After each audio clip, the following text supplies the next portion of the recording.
কালীঘাট তৃণমূলের অস্বস্তি আরও বাড়িয়ে এবার বিধায়ক কুণাল ঘোষের বিরুদ্ধে স্বাধিকার ভঙ্গের নোটিশ আনলেন পরিষদীয় মন্ত্রী শঙ্কর ঘোষ। বুধবার ধুন্ধুমার পরিস্থিতি তৈরি হয়েছিল বিধানসভায়। স্বরাষ্ট্র দপ্তরের বাজেটের উপর আলোচনার সময় ঋতব্রত তৃণমূল শিবিরের বিধায়ক ও মুখ্য সচেতক আখরুজ্জামানের সঙ্গে বাদানুবাদে জড়ান কালীঘাট তৃণমূলের বিধায়ক কুণাল ঘোষ। নিজের আসন ছেড়ে শটান উঠে আখরুজ্জামানের দিকে এগিয়ে যান কুণাল ঘোষ।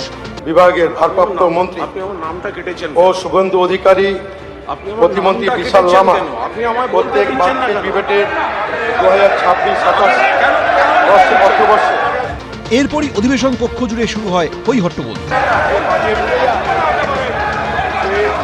মুখ্যমন্ত্রী স্পিকারকে বলেন কুণাল ঘোষকে সাসপেন্ড করে দেওয়ার জন্য।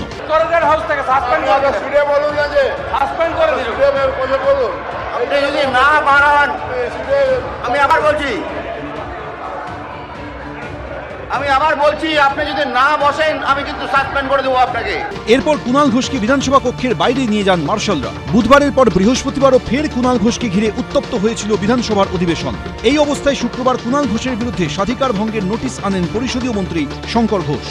Sri Kunal Kumar Ghosh, in my opinion, has thus committed a grave breach of privilege and contempt of the House, as such conduct and behavior of Sri Ghosh are highly irresponsible, reckless, and it deserves severe reprimand for grave breach of privilege and contempt of the House.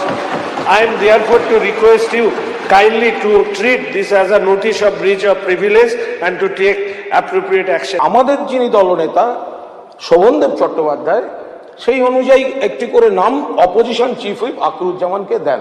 যেহেতু আমার নাম বারবার দেওয়া হচ্ছে আর ওরা আমার নাম কেটে দিচ্ছে, আমি সেটা একটা প্রতীকী প্রতিবাদ আমি অপোজিশন চিফ হুইপকে বলেছি আমাকে কেন অন্তরোধ করা হবে। ঠিক আছে, তার সঙ্গে স্যার আপনাকে অসম্মানের কোনো সম্পর্ক নেই, আপনাকে অসম্মানের স্যার কোনো সম্পর্ক নেই। ফলে এটাকে অপব্যাখ্যা করে যদি আবার আমার উপর আপনারা আক্রমণ চাপিয়ে দেন তাহলে আবার এই একই জিনিস। আপনি বসুন, হয়ে গেছে তো।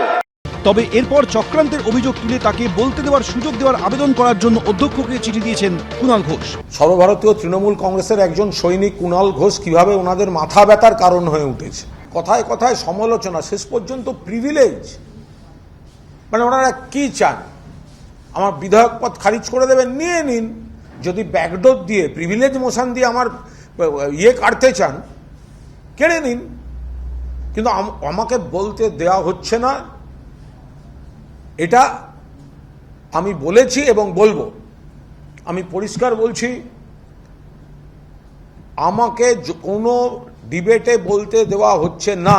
নিয়ম অনুযায়ী স্বাধিকার ভঙ্গের নোটিশ অধ্যক্ষ গ্রহণ করে বিধানসভার প্রিভিলেজ কমিটির কাছে পাঠাতে পারেন অথবা তিনি নিজেই সিদ্ধান্ত নিতে পারেন।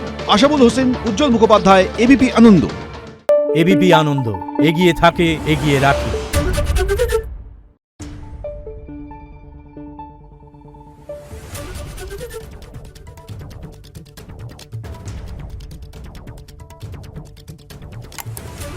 Thank you.